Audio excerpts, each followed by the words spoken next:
নমস্কার, ইসিসিএন খবরে আপনাদের স্বাগত। আপনাদের সাথে আমি অন্তরা। বিস্তারিত খবরে যাওয়ার আগে শুরুতেই হেডলাইন্স।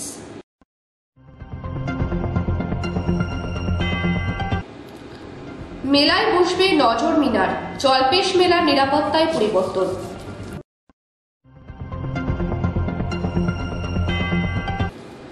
চোদ্দই মার্চ ময়নাগুড়িতে জনসভা করবেন অভিষেক।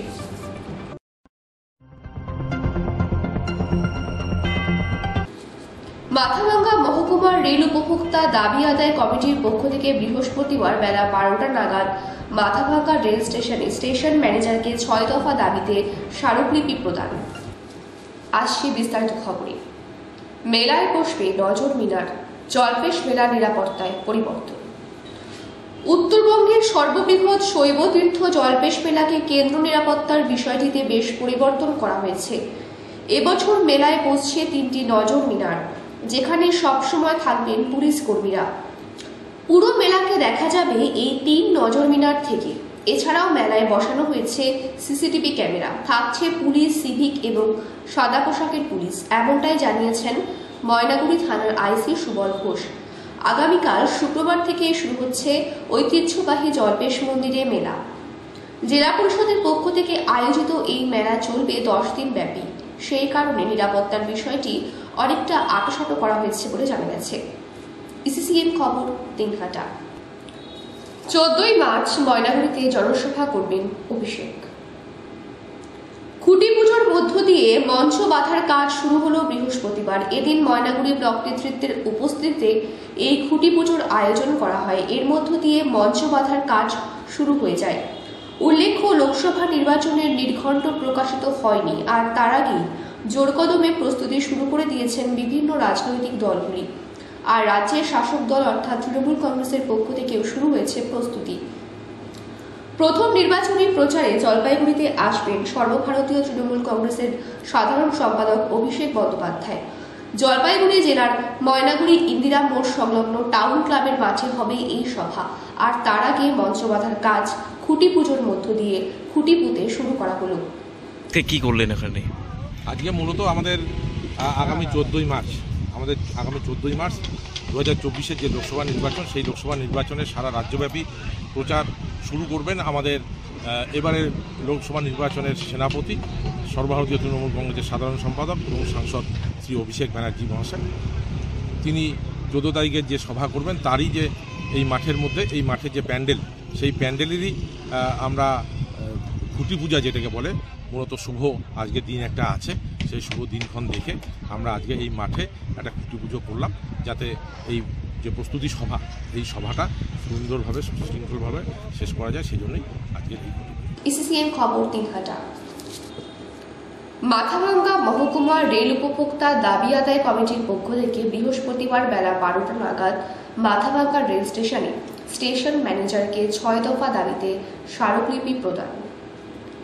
তাদের দাবিগুলির মধ্যে রয়েছে দূরপাল্লার ট্রেনগুলি মাথাভাঙ্গা স্টপেজ দেওয়ার, কলকাতাগামী অন্য একটি ট্রেন মাথাভাঙ্গা স্টপেজ পাওয়া সহ বিভিন্ন ট্রেন মাথাভাঙ্গা থেকে চালু করার দাবি জানানো হয়েছে। মাথাভাঙ্গা রেল উপভোক্তার দাবি আদায় কমিটির পক্ষ থেকে বলা হয়েছে, দিল্লিগামী, চেন্নাইগামী সহ দূরপাল্লার যে ট্রেনগুলি রয়েছে, সেই ট্রেনগুলি মাথাভাঙ্গা স্টপেজের দাবি করা হয়েছে। এছাড়া কলকাতাগামী একটি ট্রেন রয়েছে এবং অন্য আরেকটি ট্রেনের তারা দাবি জানিয়েছেন।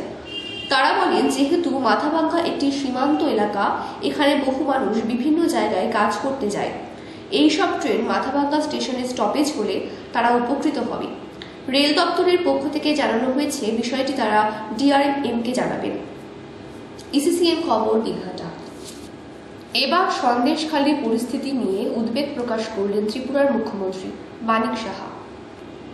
বৃহস্পতিবার আগরতলা থেকে বিমানে বাগডোগরা বিমানবন্দরে পৌঁছন তিনি। সেখান থেকে সড়কপথে মালদার উদ্দেশ্যে রওনা দেন তিনি। মালদায় লোকসভা নির্বাচনকে সামনে রেখে দলীয় সভা রয়েছে তার। বলা যেতে পারে, তাকে দিয়েই মালদায় শুরু হবে ভোট প্রচার। পাশাপাশি কার্যকর্তাদের সঙ্গে বৈঠকও করবেন তিনি, এমনটাই দলীয় সূত্রে জানা গিয়েছে। শুক্রবার তিনি ফিরে যাবেন ত্রিপুরায়। আপনারা দেখেছেন, এর আগে মাননীয় প্রধানমন্ত্রী এসছেন, উনি তো স্টার্ট করেছেন।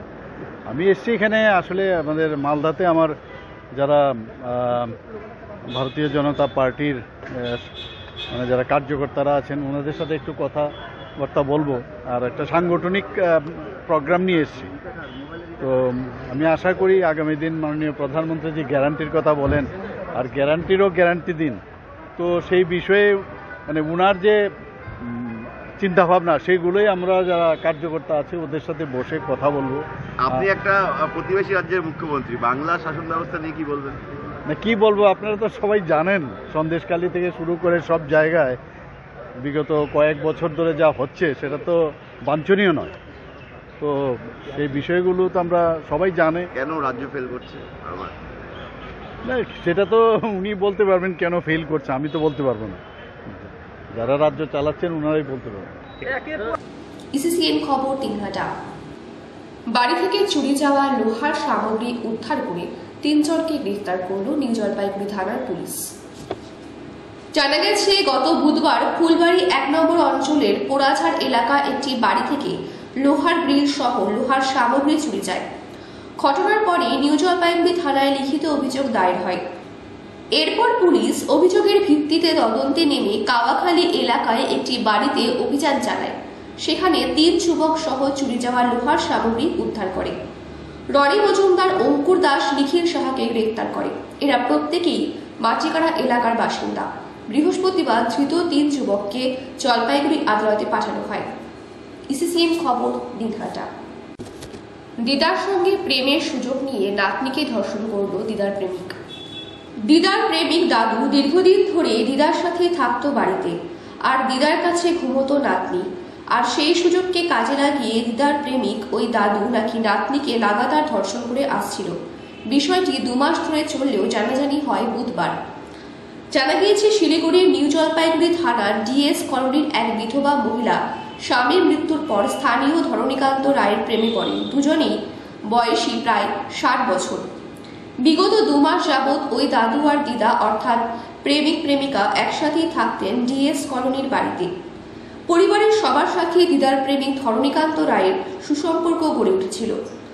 অপরদিকে ওই মহিলার মেয়ে মায়ের বাড়িতেই থাকেন, তিনি কাজ করেন, সেই কারণে তার 2 সন্তানকে মায়ের কাছে রেখে দিয়ে কাজে যেতেন। আর বড় মেয়ে সবসময় দিদার কাছেই থাকে, এমনকি সে দিদার কাছেই রাতে ঘুমোয়। আর সেই সুযোগ নিয়েই দিদার প্রেমিক শারীরিক অত্যাচার চালাচ্ছিল দিদার নাতনির সঙ্গে।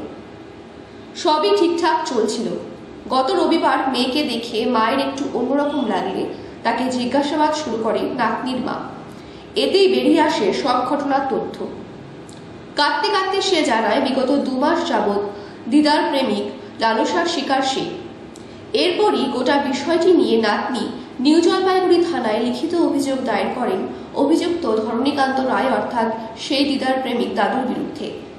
অপরদিকে নিউ জলপাইগুড়ি থানায় লিখিত অভিযোগ দায়ের হওয়ার পর অভিযুক্ত ধরণীকান্ত রায়কে গ্রেফতার করে নিউ জলপাইগুড়ি থানার পুলিশ। ধৃতকে পাঠানো হয়েছে জলপাইগুড়ি আদালতে। ইসিসিএন খবর দিনহাটা। ইসিসিএন খবর এখনকার মতন এই পর্যন্তই। আপনারা দেখতে থাকুন ইসিসিএন খবর, সবার মাঝে সবার সাথে।